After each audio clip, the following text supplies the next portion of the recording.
မိန်းကလေးတွေရှောင်လွဲလို့မရတာကတော့ဓမ္မတာလာခြင်းနဲ့အတူတူတွဲပြီးတော့ခံစားရတဲ့ PMS လက္ခဏာတွေပဲဖြစ်ပါတယ်တယောက်နဲ့တယောက်ကတော့ပေါ့နော်ခံစားရတာတွေမတူကြဘူးပေါ့နော်တချို့မှာဘာမှသိပ်ပြီးတော့မသိတာပေမဲ့လည်းတချို့မှာဆိုလို့ရှိရင်တော့မခံမြင်နိုင်အောင်ကိုခံစားရပါတယ်ဒါကိုကျမတို့တွေက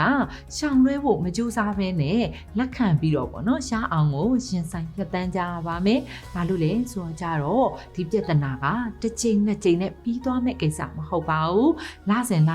ကြုံတွေ့နေရမှာပဲဖြစ်ပါတယ်ကိုက PMS လက္ခဏာတွေခံစားရတဲ့သူဆိုလို့ရှိရင်ဓမ္မတာမလာခင်ပေါ့နော်နှစ်ပတ်အလိုမှာခံစားတတ်တာဖြစ်လိရှိတဲ့အတွက်ကြောင့်မလို့ကြိုတင်ပြီးတော့ပြင်ဆင်ရပါမယ်ဒီလိုမျိုး Epiprine လိုမျိုးပေါ့နော် Epiprine Most Wine ပါတယ်ဆေးမျိုးကိုတောက်ပေးတာကလည်းသက်သာနိုင်ပါတယ်ဒီနေရာမှာတစ်ခုလေးပြောချင်တာကရာသီလာရင်ဆိုလို့ရှိရင်ဘိုင်းနာတာခေါင်းကိုက်တာမျိုးတွေဖြစ်ရင်ဒီအကိုက်ခဲပြောက်ဆေးတွေပေါ့နော်တောက်လို့ရပါမယ်ဒီလိုမျိုး Epiprine လိုမျိုးသဘာဝဆေးမျိုးကိုနေ့စဉ်လေးပေါ့နော်တောက်ပေးတာကတော့ရေရှည်မှာပို့ပြီးတော့စိတ်ချပါတယ်